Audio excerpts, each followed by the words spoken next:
came back from work to see a sold sign on my house.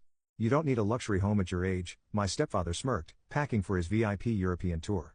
I let him board his flight, but when he returned, he had no place to go. I came back from a business trip today to find a sold sign on my front lawn. My stepfather smirked and told me I don't need a luxury home as he packed for his VIP European tour, but I let him board his flight, and when he returned, he had nowhere to go. Before I explain how that happened, let me introduce myself. My name is Ethan, I'm 28 years old, and I work as a structural engineer. My job pays well, but it's exhausting. I spend more time on site than at home, traveling between projects. The one thing that kept me sane was my house, my own place, or so I thought, because as of today, my house no longer belongs to me. You don't need a house like this, kid. I knew something was off the second I turned onto my street. I'd just gotten back from a 3-week business trip out of state. I was exhausted, running on 3 hours of airplane sleep, and just wanted to take a shower and crash on my couch. But as I pulled up to my house, I saw something that made my stomach drop, a bright red and white sold sign stuck into my front lawn. I slammed on the brakes so hard my tires screeched. My brain refused to process what I was seeing. No, that had to be a mistake. I pulled into the driveway and practically ran to the front door, my work bag still slung over my shoulder. But before I could get inside, I heard his voice. Richard, my stepfather. He was inside my house packing up my things. I stormed through the front door, heart hammering. What is going on? Richard barely looked up from sealing a box with packing tape. Oh, hey kiddo, you're back earlier than I thought. Kiddo, he always called me that like I was still some clueless teenager and not a grown man who had worked for everything he had. I dropped my bag onto the floor. Why is there a sold sign on my lawn? Richard let out a dramatic sigh like I was the one inconveniencing him. We sold it. My stomach twisted. We? I took a step closer. What do you mean we? Richard set down the tape and looked at me like I was being slow. Your mother and I, obviously. You don't need a big house like this, Ethan. It's ridiculous for someone your age. You should be renting a small apartment, saving money. He waved a hand. You'll thank me later. I felt my fingers curl into fists. Richard, this is my house. I bought it with my money. You had no right. He laughed. Kid, you think you did this alone? You think you're some self-made success story? He clapped me on the shoulder like I was a child. It's all family money, shared assets. You don't actually own anything. I recoiled like he'd slapped me. Family money, shared assets. No, that was a lie. How they stole my house. Here's where things get technical. Yes, I paid for the house. Yes, I made every mortgage payment. But the house was originally bought when I was 23, too young to get a good loan on my own. My credit was solid, but the bank still required a cosigner, and my mother, she volunteered my stepfather.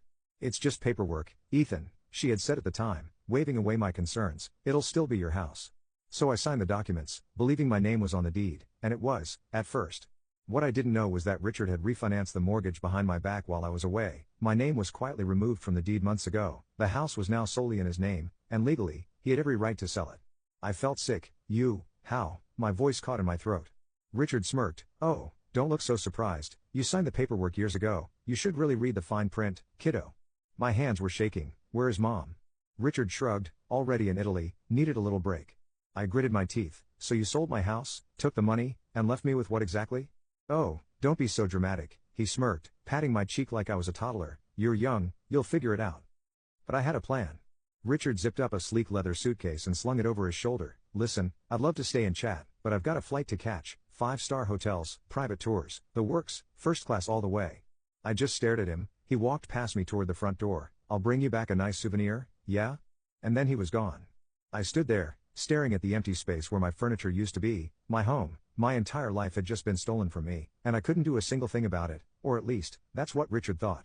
I let him board his flight. I let him sip champagne at 30,000 feet, thinking he'd won, but when he landed back home 2 weeks later, he realized something. He had nowhere to go. So where was I?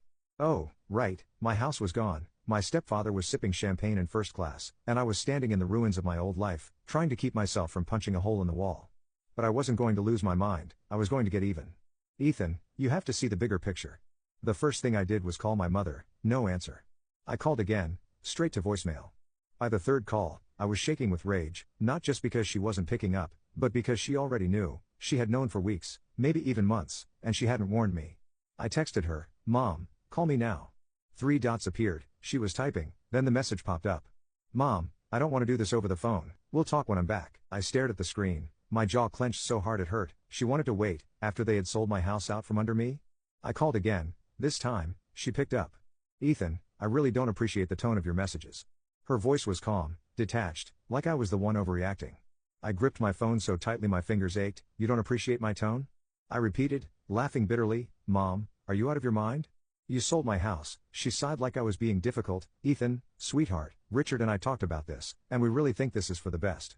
I nearly dropped the phone. For the best? For who?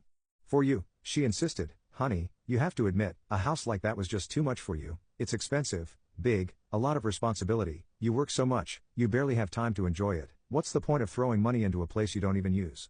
I couldn't believe what I was hearing. Mom, I bought that house, I wanted that responsibility. She scoffed. Ethan, you're still young, you don't need a massive house at this stage of your life. Richard and I found a much better option for you, a modern little condo right in the city. It's low maintenance, affordable, much more suitable. I was speechless. A condo?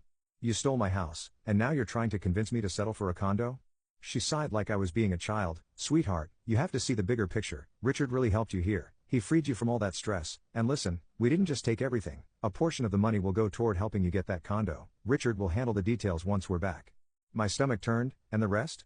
There was a pause, then she said, well, a little went toward our trip, but Ethan, come on, it's all family money, we all deserve a little happiness, don't we?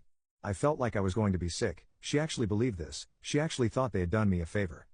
Legally, he had every right.